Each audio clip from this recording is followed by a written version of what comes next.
기독교로부터의 예수혁명 34번째 시간으로 진보란 무엇인가 하는 제목으로 말씀을 전하겠습니다. 진보란 무엇인가? 호랑이에게 물려가도 정신만 차리면 산다, 그런 말도 있고, 호랑이 굴에 들어가야 호랑이를 잡는다, 이런 말도 있습니다. 이런 속담이 생긴 걸 보면 사람들은 자주 호랑이한테 잡혀간 것 같고, 또 호랑이를 잡지 않으면 안 되는 상황에 몰려 있는 것 같습니다. 그러니까 기왕에 양 측면이 서로 다른 얘기를 하고 있지만 결국 하나로 합쳐질 수 있는 접점이 있을 것 같은 생각이 드는 거죠. 기왕에 호랑이에게 잡혀온 거, 정신을 차려서 우리가 살아날 뿐만이 아니라 그 호랑이도 잡는 삶의 진실하고 진지한 어떤 체험, 자기 경험을 통해서 이 현실의 두 측면이 하나로 합쳐지는 종합적인 비결을 자기 삶 속에서 발견할 수 있다면 더없이 유익할 겁니다.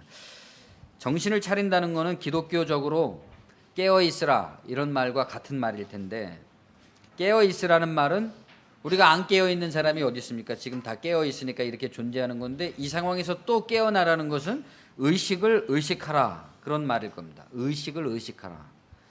의식이라는 것은 백지 위에 쓰여지고 기록되고 있는 자동 기록 장치와 같은 거죠. 지금도 계속 기록되고 있지 않습니까?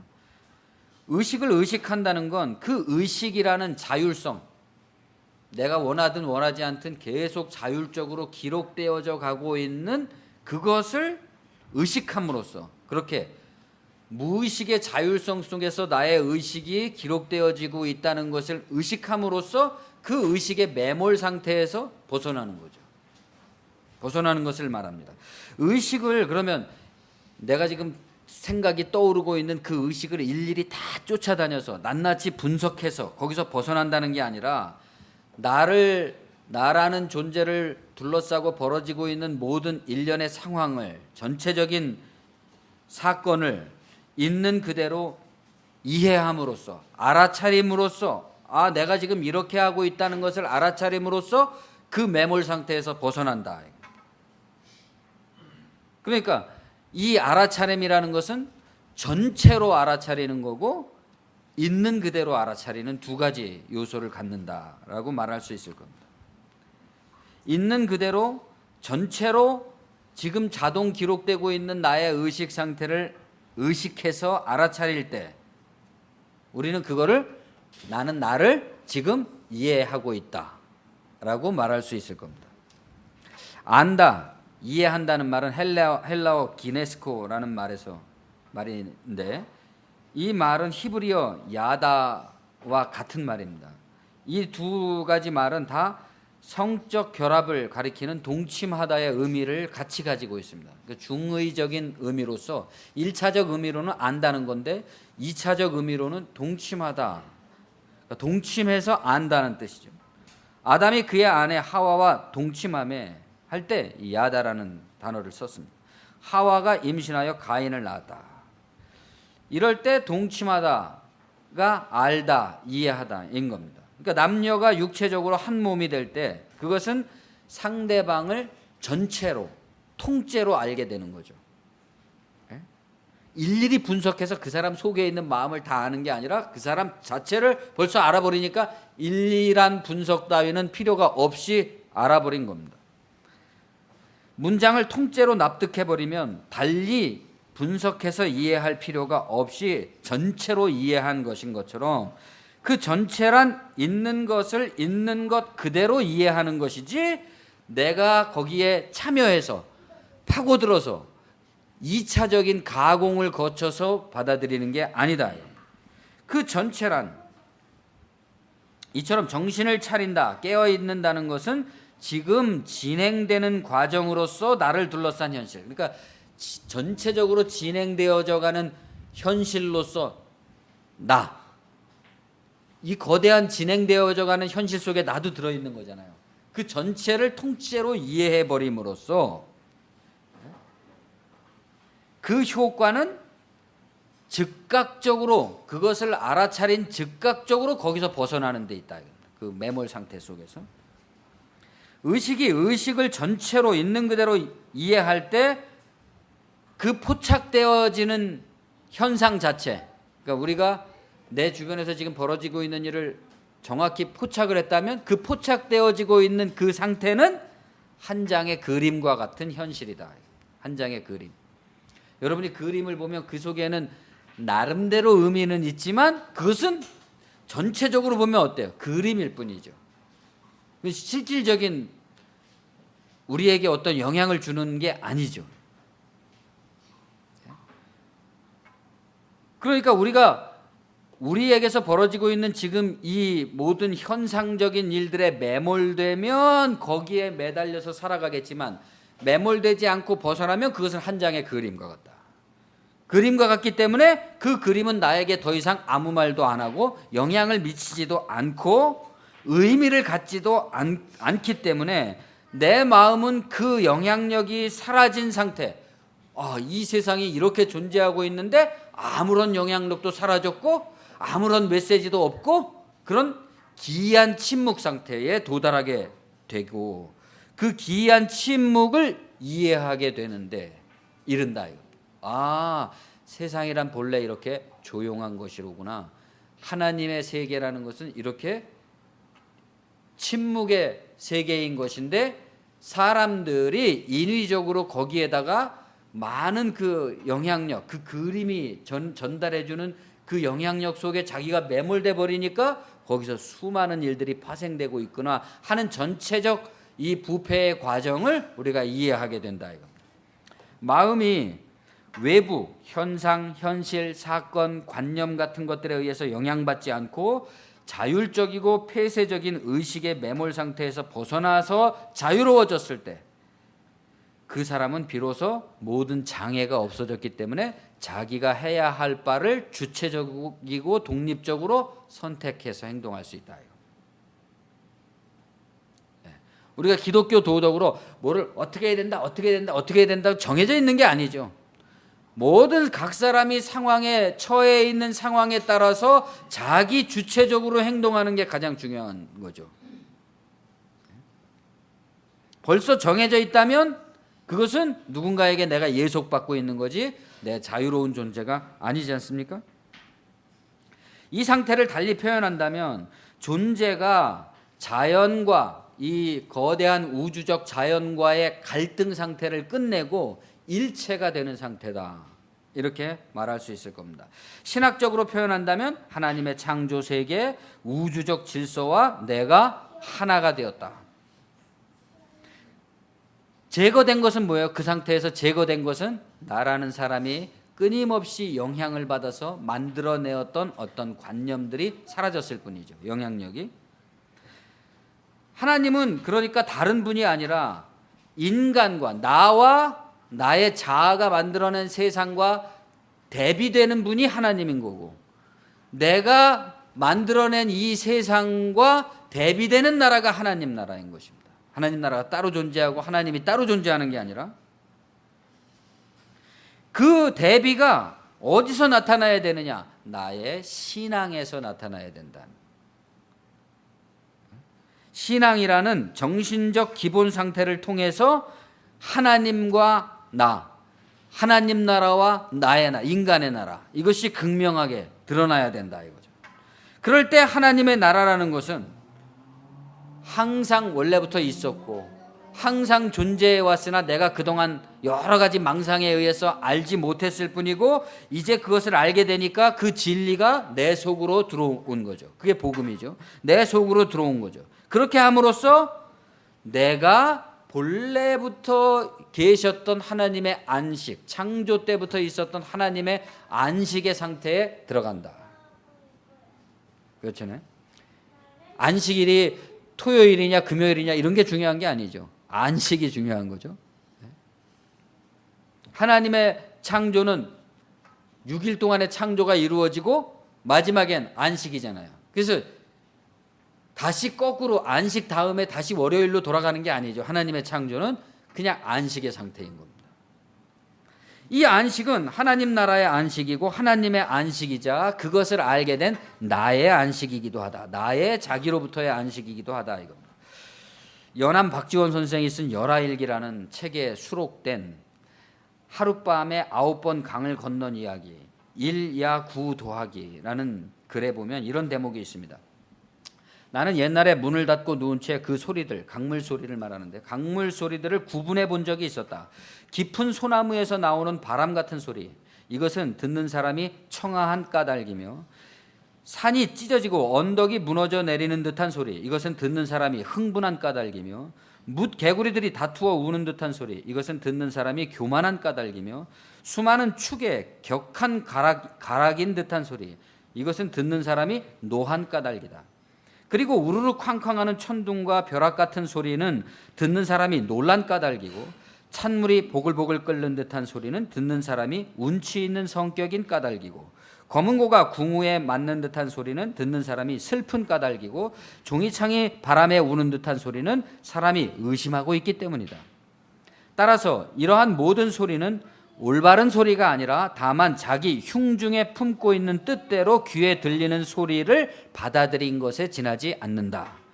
그런데 나는 어제 하룻밤 사이에 한 강을 9번이나 건넜다. 그러니까 중국을 방문하기 위해서, 그러니까 거대한 강줄기가 여러 줄기이기 때문에 하룻밤에 그 강줄기, 강 하나의 줄기를 9번이나 건넜다는 겁니다. 강은 세외로부터 나와서 장성을 뚫고 유하, 조하, 황하, 진천 등의 여러 줄기와 어울려 미룬성 밑을 지나 백하가 되었다. 내가 어제 2번째로 백하를 건넜는데 이것은 바로 이 강의 하류였다. 내가 아직 요동 땅에 들어오지 못했을 무렵 바야흐로 한여름 뙤약볕 밑을 지척지척 걸어갔는데, 다시 이제 옛날 전에 얘기를 하는 거예요. 낮에 이렇게 강을 건너는데 호련 큰 강이 앞을 가로막아 붉은 물결이 산같이 일어나서 끝을 알 수 없었다. 아마 천리 밖에서 폭우로 홍수가 났었기 때문일 것이다. 물을 건널 때에는 사람들이 모두들 고개를 쳐들고 하늘을 우러러보고 있기에 나는 그들이 모두 하늘을 향하여 묵도를 올리고 있으려니 생각했었다. 그러나 오랜 뒤에 비로소 알았지만 그때 내 생각은 틀린 생각이었다. 물을 건너는 사람들이 탕탕이 돌아 흐르는 물을 보면 굼실거리고 으르렁거리는 물결에 몸이 거슬러 올라가는 것만 같아서 갑자기 현기가 일면서 물에 빠지기 쉽기 때문에 그 얼굴을 젖힌 것은 하늘에 기도하는 것이 아니라 숫째 물을 보지 않기 위해서였다. 사실 어느 겨를에 그 잠깐 동안의 목숨을 위하여 기도할 수 있었으랴. 그건 그렇고 그 위험이 이와 같은데도 이상스럽게 물이 성나 울지는 않았다. 배에 탄 모든 사람들은 요동에 들이 넓고 평평해서 물이 크게 성나 울지 않는다고 말했다. 그러나 이것은 물을 잘 알지 못하는 까닭에 나온 오해인 것이다. 요하가 어찌하여 울지 않았을 것인가? 그건 밤에 건너지 않았기 때문이다.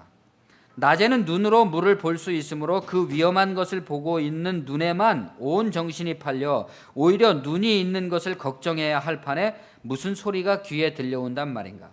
그런데 이제는 전과는 반대로 밤중에 물을 건너니 눈에는 위험한 광경이 보이지 않고 오직 귀로만 위험한 느낌이 쏠려 귀로 듣는 것이 무서워서 견딜 수 없는 것이다. 아, 나는 이제야 도를 깨달았다. 마음을 잠잠하게 하는 자는 귀와 눈이 누가 되지 않고 귀와 눈만 믿는 자는 보고 듣는 것이 더욱 밝아져서 큰 병이 된다는 것을 깨달았다. 해강이라는 사람이 있는데요. 해강은 삼국지에 나오는 조씨 위나라, 조조가 세운 조씨 위나라의 철학자이자 작가이며 시인이자 칠현금이라는 악기의 대가로서 조조 가문의 공주와 결혼했기 때문에 아마 조비인가 하는 사람의 딸과 결혼한 조씨 가문의 사위죠. 결혼했기 때문에 이 조씨 위나라가 망한 뒤에 늘 사찰을 받는 요주의 인물로 살았습니다. 중림칠현이라고 불리는 도가 사상가들과 교유하면서 현실 정치를 애써 멀리하려고 했지만 결국 트집이 잡혀가지고 40세에 처형을 당해서 죽게 됩니다. 이 사람은 칠현금으로 연주하는 광릉산이라는 곡의 1인자였는데 자기가 만든 거죠. 누구에게도 자기의 그 광릉산을 가르쳐주지 않았다는 겁니다. 그래서 40세에 처형을 당할 때 자신의 광릉산이 끊어질 것에 대해서 대단히 안타까워했다. 그런 유명한 이야기가 있는 사람입니다. 이 사람이 남긴 논문 가운데 성무애락론이라는 글이 있습니다. 그러니까 소리란 본래 애락이 없다, 이런 뜻입니다. 소리에는 본래 슬픔과 기쁨이 없다. 음악에 있어서 감정이라는 것은 인위를 말하는 거죠. 인위적인 것보다는 이치가 중요하다. 이 우주에 가득 찬 소리에는 어떤 의미가 없다는 겁니다. 그냥 소리일 뿐인 거지. 그러니까 인간이 그 소리에다가 자신의 감정을 가탁해서 음악이라는 걸 만들었기 때문에 그런 음악은 이 실상의 세계에 대한 왜곡이라는 거죠. 도가의 논리가 그렇듯이 이 논쟁도 유가의 음악론을 논박하고 있는 겁니다. 음악을 통해서 도가 사상을 정리한 음악론이자 사상적 논문이라고 할 수 있겠죠. 유교에서는 언제나 명분이 중요하지 않습니까? 유교는 인위적이고 도덕적인 가치와 질서, 체계의 효용성 같은 것에 큰 의미를 부여합니다. 그러니까 모든 것은 다 질서가 있어야 된다는 거예요. 세상은. 그래서 임금이 천자가 있으면 제후가 있고, 제후가 있으면 귀족이 있고, 귀족이 있으면 평민이 있고, 평민이 있으면 노예가 있어야 돼요. 이게 질서라는 거예요, 이 사람들의. 이러한 효용성을 근거로 한 도덕과 명분으로 세상을 다스리기 때문에 언제나 유학은 역사상 지배자들의 철학으로 채택이 됐죠. 아주 좋잖아요, 다스리기에. 그러니까 예술도 그러한 유교적 지배하에서 예술도 이러한 다스림에 협력하는 것일 때 가장 좋은 예술이 되는 겁니다. 이것은 당연히 유교적 가치를 전파하고 찬양하고 숭상하는 것일 테죠. 동시에 거기에 도달하지 못하는 대중을 덕으로서 교화하는 겁니다. 그러니까 이 사대부들이 하는 일은 그것이 음악이든 철학이든 문학이든 다 그 속에 뭐가 들어있어요? 훈계가 들어있습니다. 가르침. 덕으로서 교화한다. 말하자면 해강은 그런 인위를 지겨워하고 비웃는 거죠. 그러니까 저도 평민이나 천민이나 어떤 천자나 다 이 세상에 태어나서 밥 먹고 똥 싸고 슬퍼하고 기뻐하면서 살다가 죽는 것은 다 똑같은데 자기가 인류의 스승이 되어서 다른 사람들에게 끊임없이 이렇게 살아야 된다 저렇게 살아야 된다 하는 이 논리적 모순, 이것을 지겨워하고 그것을 비웃는 겁니다. 그는 소리 속에 내재해 있다고 간주되는 의미, 감정, 인륜, 도덕적 내용이나 그런 것들은 소리와는 본래 상관이 없다고. 그러니까 소리와 사람들의 인위적 감정을 분리했습니다. 철저하게. 음악의 슬픔이나 기쁨 등의 감정을 담은 의미가 내재해 있다는 유학의 주장을 근본부터 부정한 거죠. 단지 소리의 의미가 있느냐 없느냐는 논쟁에 그치는 것이 아니라 유교가 가르치고 있는 명교의 효용성이라는 것과 그것에 봉사하는 예술을 거부하고 그런 지배를 거부한 겁니다. 성무애락론에서 그는 나라가 망할 때는 노래가 슬퍼지고, 세상 사람들이 그렇게 말한다는 거예요. 나라가 망할 때는 그 노래가 슬퍼지고 나라가 흥할 때는 노래가 기운차다 라고 얘기하는데, 그것은 다 지어낸 관념에 불과하고 소리라는 것은 본래 애락이 있을 수 없다, 이렇게 강조합니다.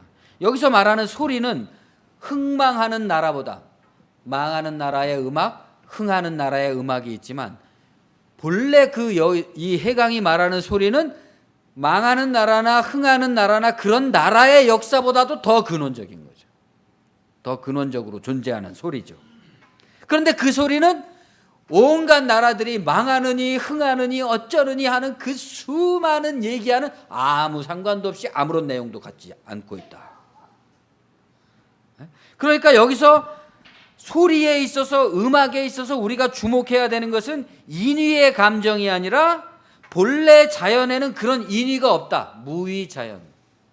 본래 이 자연에는 아무런 감정이 없다는 것을 깨우치는 것이 보다 중요하다는 주장을 펼치는 거죠. 왜냐하면 인위적인 음악, 인위적인 예술, 인위적인 통치, 이러한 모든 인위보다는 자연에 아무런 메시지도 갖고 있지 않은, 아무런 보복이나 감정도 가지고 있지 않은, 아무런 심판도 정죄도 하지 않는 자연의 소리가 훨씬 더 근원적이고 영원하고 조화롭고 아름답기 때문이다, 이겁니다. 연암 선생의 강물 소리에 관한 깨우침이나 해강의 소리에는 애락이 없다는 역설은 불교의 공이나 연기 사상과도 긴밀한 맥락이 있습니다. 거기에는 자연과 인위 사이의 끝없는 왜곡과 갈등의 원인에 대해서 그것을 해명하고 거기서 벗어날 단서를 제공해 주는 거죠. 그러니까 그 진리를 깨닫는다면, 이 원리를 깨닫는다면 자기의 감정이 만들어내는 수많은 왜곡된 인생의 내용으로부터도 소승적으로, 개인적으로 벗어날 수 있게 되고, 그러한 개인적으로 벗어난 그것을 사회나 세상 가운데 더 확대해서 생각해 본다면, 인간이 인위적인 감정이나 통치나 그러한 감정이나 통치의 전통에 의해서 만들어낸 이 모든 통치의 제도, 그것이 만들어내고 있는 부패해가는 현실에서 우리가 총체적으로 벗어날 길을 제공해주는 종교적 비전까지도 담고 있다라고 말할 수 있을 겁니다. 물론 이 연암이나 해강 같은 양반들은 그런 삶을 자기가 산 건 아니죠. 세상에 나서서 세상을 이렇게 바꿔야 된다고 전파하신 게 아니에요. 다만 자기 안에서 조용히 이 진실을 확고부동하게 검증하려고 했죠. 그러니까 자기 안에서 다른 사람 누구 상관할 필요가 없이 내 안에서 이 진실을 확고부동하게 검증하려고 하는 삶이 이 사람들의 글과 주장을 오늘날까지 살아남게 한 겁니다. 그러니까 우리 기독교인들이 이런 태도를 배워야 되는 거겠죠. 자기 자신에게서 확고부동하게 한다는 것, 이게 도대체 무슨 말인가? 연암 선생이 말씀한 마음을 잠잠케 하는 자와 눈과 귀만 믿는 자는 결정적으로 두 가지에서 차이가 난다고 할 수 있을 겁니다. 그것은 정신의 깨어있음에 있어서 필수적인 두 가지 요소라고 할 수 있을 텐데, 하나는 집중력이고 두 번째는 통찰력입니다.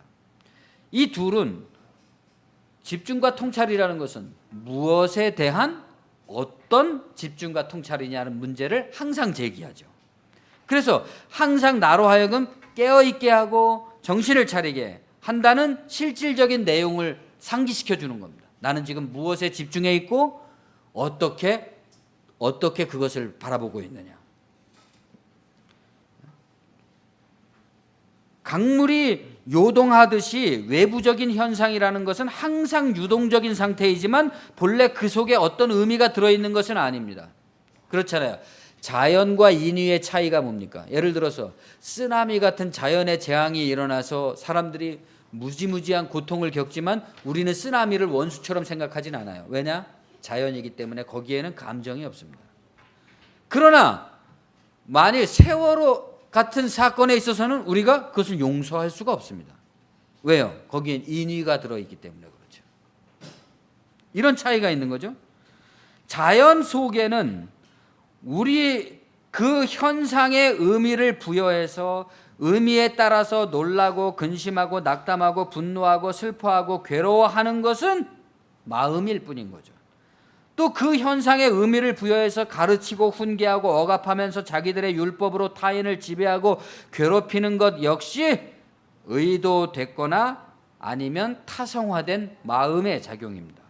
그건 달리 말하면 눈과 귀가 누가 되어서, 눈으로 보고 귀로 듣는 것마다 자기에게 유해한 장애를 일으키게 되어서 주변에서 진행되어져 가는 진실한 일들을 전혀 이해하지 못하고 항상 왜곡하게 되는 거죠. 즉 전체로 있는 그대로 이해를 하지 못하고 자기 마음이나 성격 속에 들어있는 여러 가지 경향, 선입견, 경험, 전통에 의해서 항상 부분적이고 왜곡되고 이데올로기적으로 이해하고 있음을 의미하는 것입니다. 그러니까 우리가 진리에 입각한 믿음을 가지고 하나님의 뜻을 따른다, 그리스도와 일체가 되기를 추구한다는 것은 어떤 거창한 종교관념이나 모든 것을 버리고 뭐 해외에 나가서 선교를 하고 그런 데서부터 출발하는 것이 아니라 내게서 벌어지는 일들과 그에 대한 나의 반응, 곧 나 자아를 전체로 있는 그대로 아는 것에서부터 출발하는 것이고, 그럼으로써 그 자아의 왜곡 상태에서 벗어나 내가 이제부터는 있는 그대로 이 전체적 우주와 일체가 되기를 지향해 나가는 것, 거기에 있다고 할 수 있을 겁니다. 그것이 자연과 하나님과 우주적 원리와 일체가 되는 것이고, 거기서 과거에 가졌던 윤리나 도덕이나 종교적 의식이나 하는 것들을 이제 새로워진 관점에서 새롭게 정립하게 되는 것을 우리는 거듭났다, 중생했다, 이렇게 표현하는 겁니다.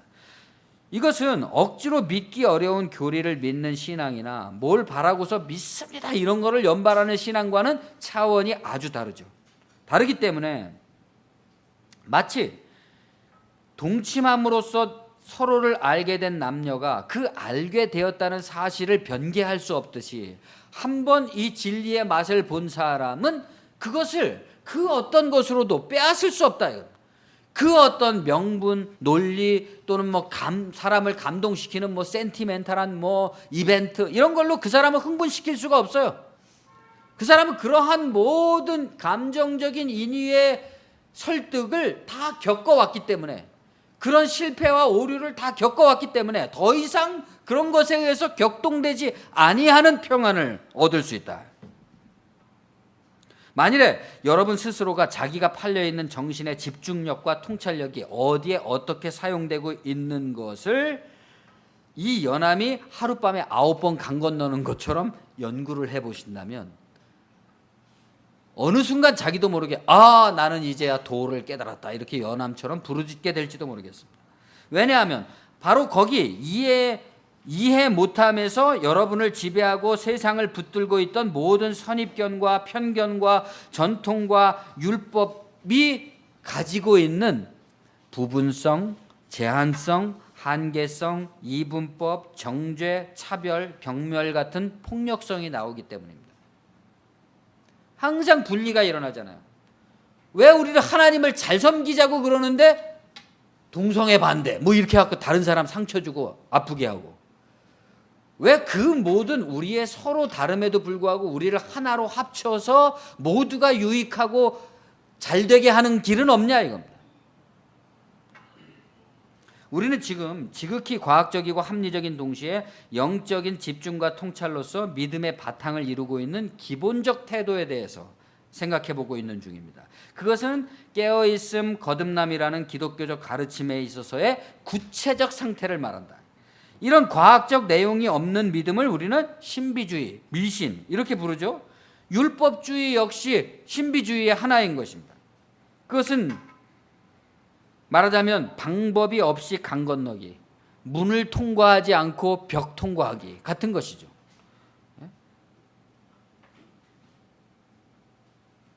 모순되게도 그 불가능성 때문에 어리석은 사람들을 속입니다. 믿음이 항상. 믿음이라는 것은 이런 말 있잖아요. 나는 믿을 수 없기 때문에 믿는다. 무슨 말인지도 모르겠지만 하여튼 자기는 그게 대단한 믿음인 것처럼 그런 말들을 한단 말입니다. 모든 것은 믿음의 문제고 이루어지지 않으면 다만 그 사람이 믿음이 부족해서 그렇다고 하기만 하면 되니까 믿음이야말로 도깨비 방맹이죠.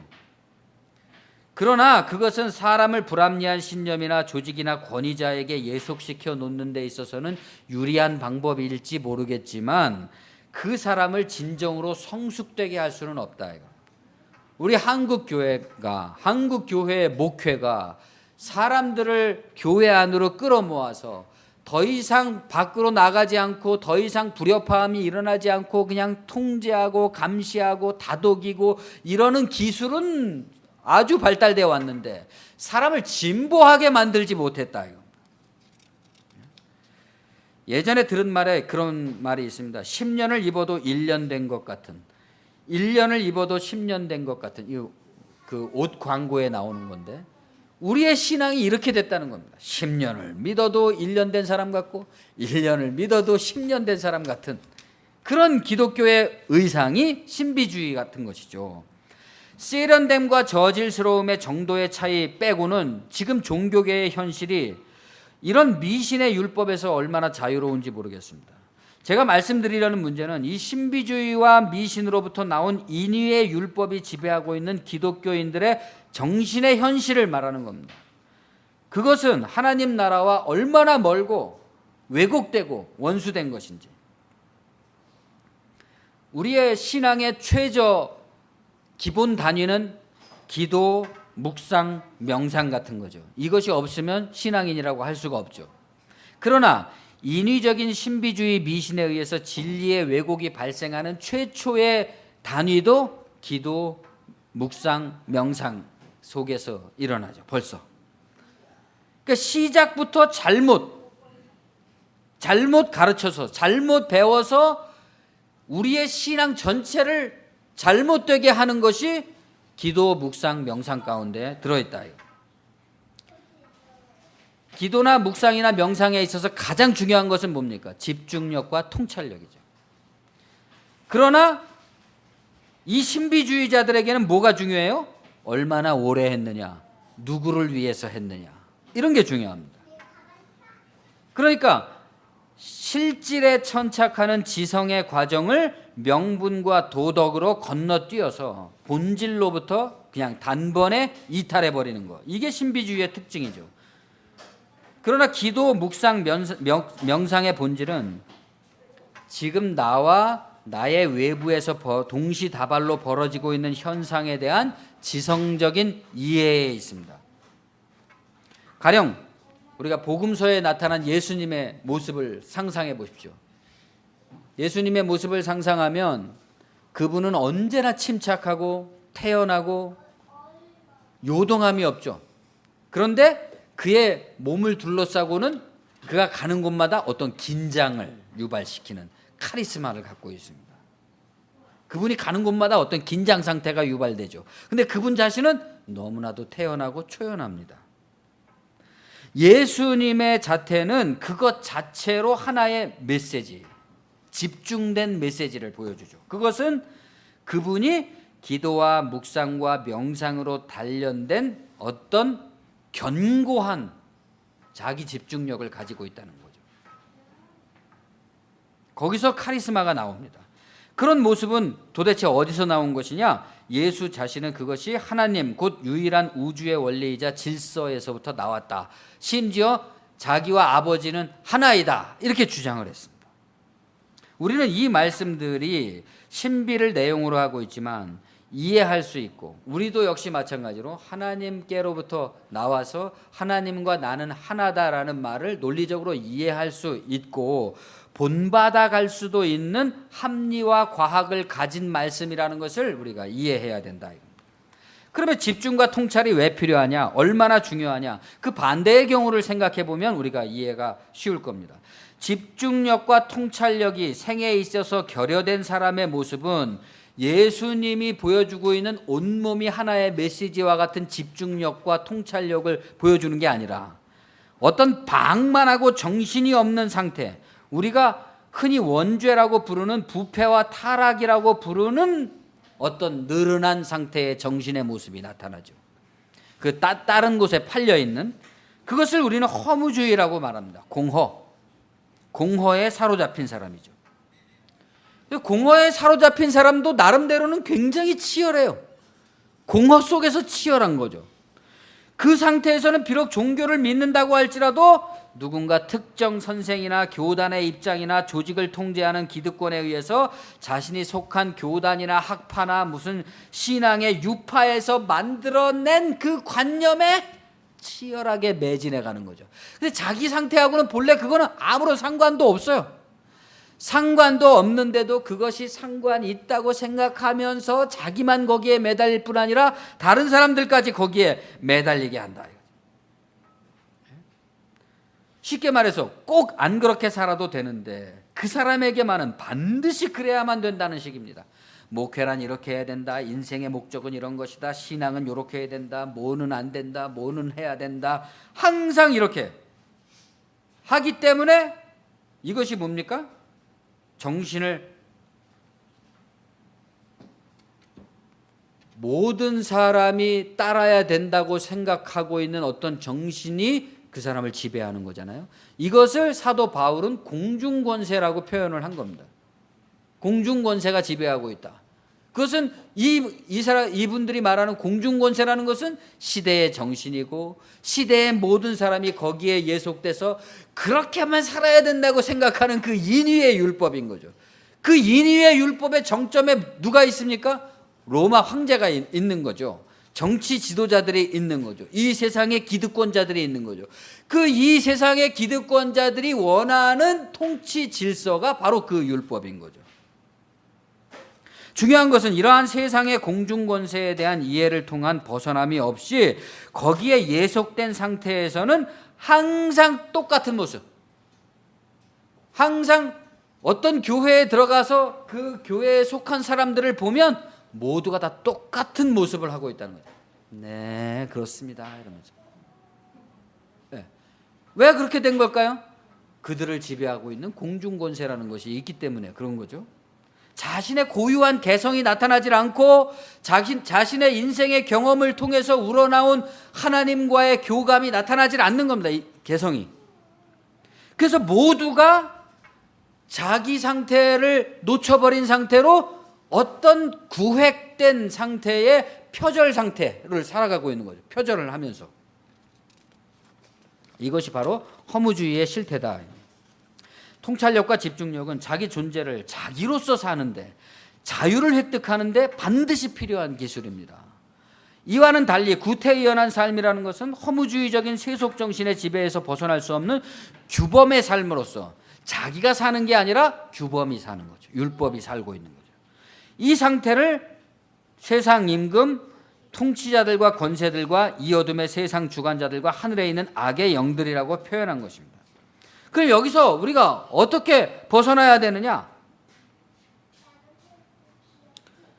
이 예속 상태의 정체를, 실체를 파악함으로써 거기서 벗어나야 되는데 순서가 있다 이겁니다. 내가 복음을 부끄러워하지 아니하노니 이 복음은 모든 믿는 자에게 구원을 주시는 하나님의 능력이 됨이라. 먼저는 유대인에게요, 그리고 헬라인에게로다. 먼저 유대인부터, 자기부터라는 말이죠. 자기부터라는 말은 빨리 선교사나 목사가 돼서 기독교를 날 것으로 전파하는, 예수 천당 불신지옥 이렇게 날 것으로 전파하는 제2차적 인위가 없이 우리가 기독교를 날 것으로 전파하기 시작하면 그건 벌써 2차적인 인위가 들어가 있는 거잖아요. 자기 삶의 경험 속에서 확고부동하게 하는 것으로서 전파해야 된다. 지극히 작은 자기 상태에서 전념해서 진리가 자기에게 구현되고 있다는 것을 알아야 됩니다. 뭐 세상 어디서 구현되는 게 아니라 지극히 작은 나의 이 몸 속에서 일어나고 있다는 것을 알게 되는 것. 그 진리의 나타남 가운데 자기가 존재하고 있다는 것을 아는 게 거룩해지는 거죠. 쉽게 말해서 우리가 장가, 지난주에 했잖아요. 장가를 가든지 독신으로 지내든지 선교사가 되든지 가나안 신자가 되든지 11조를 내든지 뭐 10의 2조를 내든지 그런 것은 진리의 핵심이 아니라는 겁니다. 아무 상관도 없어요.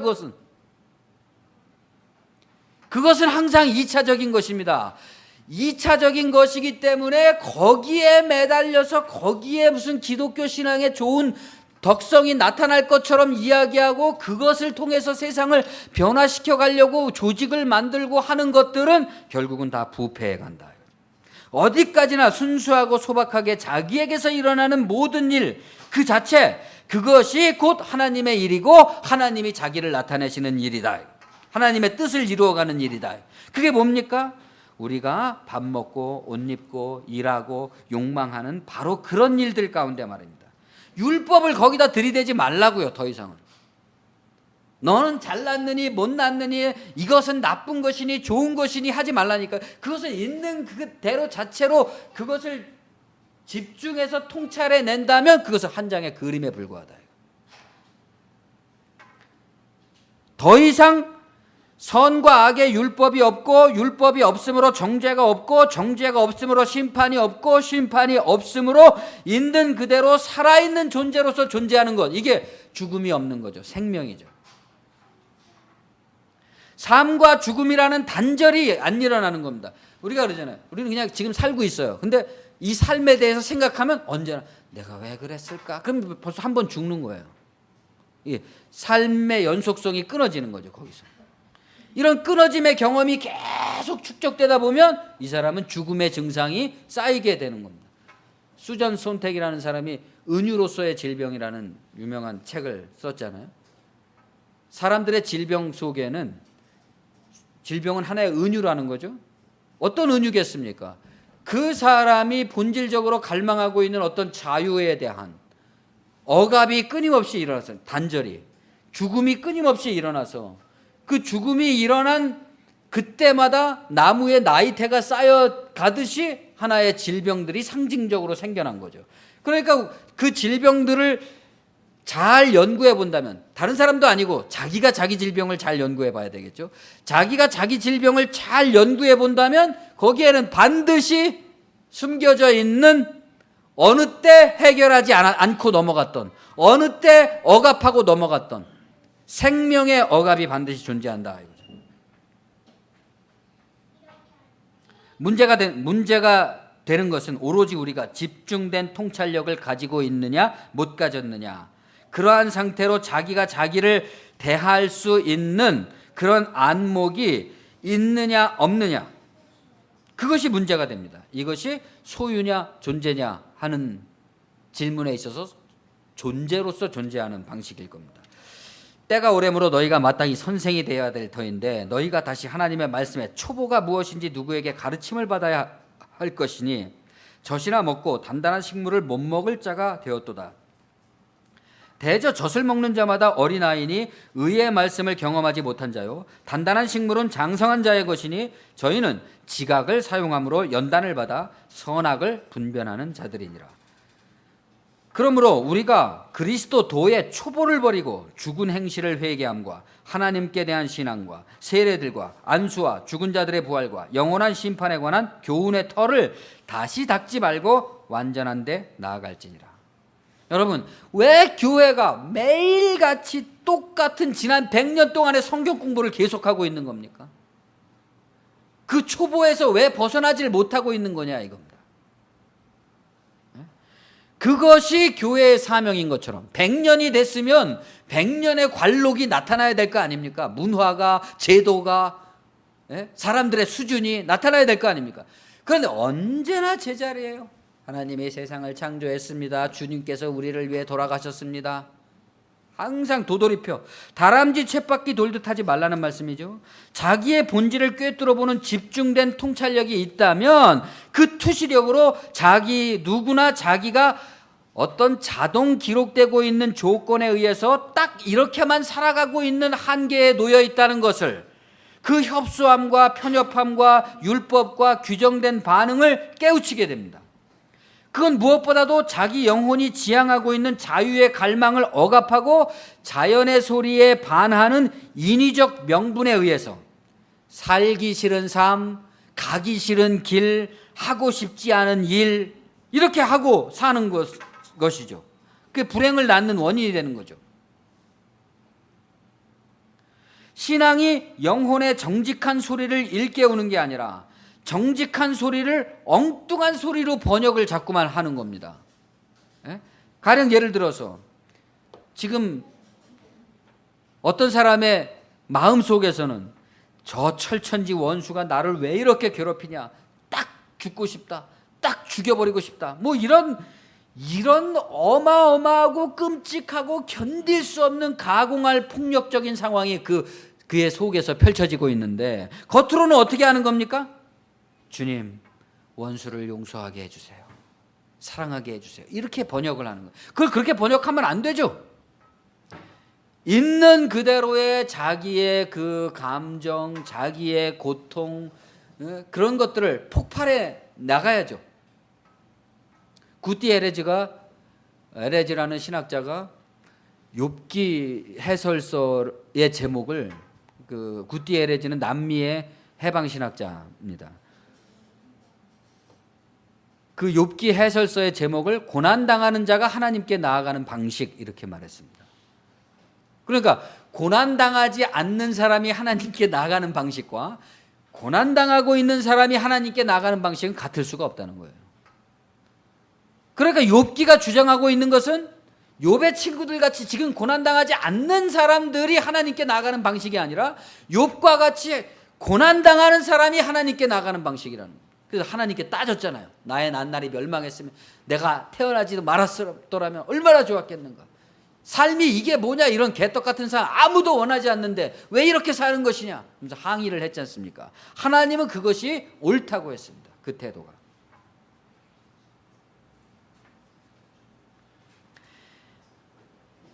우리의 신앙의 목표는 오로지 자기라는 진실한 조건에서 진실하게 벗어나는 것 외에는 다른 게 아닙니다.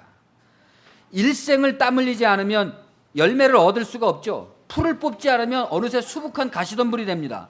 하물며 자기 밭에 풀은 뽑을 줄 모르면서 남의 밭에 김을 매라는 식으로 기독교를 전파한다면 삶에는 도움이 안 되고 아무짝에도 쓸 일이 없는 것이죠. 지금 한국 기독교는 이렇게 자기에게는 아무짝에도 쓸모없고 자기에게 아무짝에도 쓸모없기 때문에 누구에게도 유익이 되지 않는 일들을 어마어마한 천문학적인 돈을 들여서 사업을 벌이고 있는 겁니다.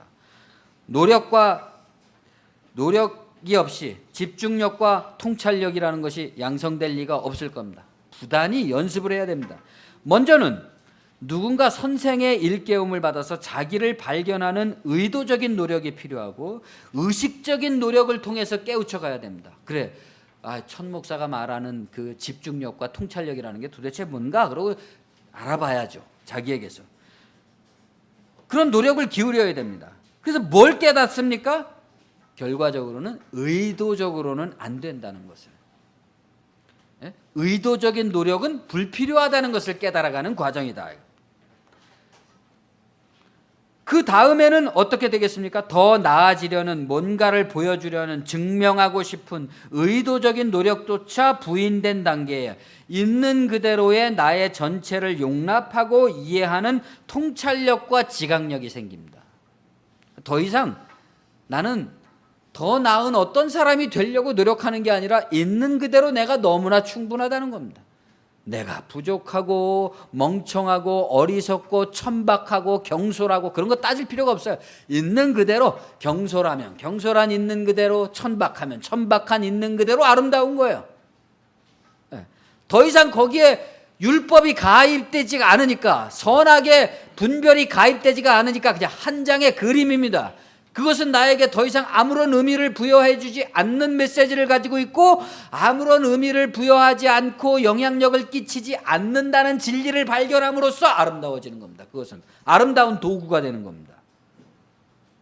여러분 스스로를 그렇게 되면 어떻게 해요? 그렇게 인의가 완전히 사라져서 내가 가진 모든 것이 다 괜찮은 것이 돼버리면 어떤 상태가 됩니까? 내가, 하나님만이 남게 되겠죠. 나 안에서. 나는 사라져버리고 하나님만이 남게 되는데, 그때 하나님만 남았다는 것은 하나님이 떡하니 내 안에 들어와 계시다는 게 아니라 내가 남았다는 겁니다. 온전한 내가. 그래서 온전히 남아있는 그 나를 우리는 하나님이라고 부르기는 어려우니까 우리는 그 나를 뭐라 그래요? 그리스도의 형제자매, 하나님의 자녀라고 말합니다. 그렇기 때문에 무엇을 해야 한다, 11조를 내야 한다, 무엇을 해서는 안 된다, 동성애는 죄다, 구원은 은혜로 받는다, 아니다, 행위가 더 중요하다. 계속 이런 상태로 살겠다면 더 이상 할 말이 없을 겁니다. 지금 한국 기독교의 문제는 못된 송아지가 엉덩이에 뿔 난다는 그런 말과 같은 꼴입니다. 노력의 첫 단계에서부터 벌써 구원을 위한 통찰과 집중의 소박한 노력이 아니라 대형 교회로 상징되는 어떤 자아 실현의 우상을, 욕망을 향해서 매진해 가고 있습니다. 그런 자아 실현의 망상이 지금 다 득세를 하고 있기 때문에 어디 그냥 진리가 비집고 들어갈 틈이 없어요. 가짜 노력을 계속함으로써 진짜 노력이 발생할 여유가 없고 밑빠진 독에 물 붓는 식의 도의 초보가 계속 반복될 뿐입니다. 이게 바로 이집트의 노예살이죠. 노예는 뭐예요? 아무리 성장해도 노예인 거예요. 아무리 열심히 하고 아무리 부자가 돼도 노예인 겁니다. 모세가 나와야지만 출애굽을 시켜줄 수 있을 텐데 어떻습니까? 이미 역사상 모세뿐만이 아니라 엘리야와 세례 요한과 예수님과 사도 바울까지 다 나왔으니 이제 또 누가 나와서 이런 상태를 구원해 줄 수가 있겠습니까? 진보라는 것은 무엇이겠습니까? 사도 바울이 디모데에게 말합니다. 이 모든 일에 전심전력하여 그대가 발전하고 있음을 모든 사람이 보고 알 수 있게 하시오. 모든 사람이 당신의 발전하고 있는 모습을 보고 그것 안에 자기들이 가지고 있는 정체된 그러한 기독교 신앙과는 다른 발전해 가고 있는 살아있는 역동성이 그에게 있다는 것을 증명할 수 있게 하시오. 이것이 유일하게 우리가 기독교를 전파할 수 있는 길일 것입니다. 기도하겠습니다. 주님 은혜를 감사합니다. 우리가 무엇을 위해서 신앙을 가지고 있는지, 또는 어떤 지향을 가지고 삶을 살아가고 있는지, 우리의 모든 생의 기력이 어떤 집중력과 통찰력을 통해서 발휘되고 있는지 우리로 하여금 정신을 차리게 도와주시고 깨어있게 도와주심으로써 나라는 이 모든 존재가 가지고 있는 하나님의 비밀을 우리가 알아낼 수 있게 도와주시고, 그것이 알아졌을 때 하나님께서 나를 향해서 만들어 놓으신, 예비해 놓으신 놀라운 은혜를 새롭게 발견하는 그런 기쁨이 우리에게 있도록 인도하여 주시옵소서. 그리고 이렇게 발견되어져 가는 기쁨 속에서 진리가 확고부동하게 나에게 확립될 때 그것이야말로 나의 진보이고 또 많은 사람들을 향한 기독교적 메시지, 선교가 될 것임을 우리가 알게 도와주시고, 우리의 삶의 모든 현실을 괴로워하지 아니하고 갈등하지 아니하고 그것과 일체가 되어서 하나님의 뜻을 위해서 진리를 향해서 나아갈 수 있는 우리들이 다 될 수 있도록 인도하여 주시옵소서. 예수님의 이름으로 감사하며 기도합니다.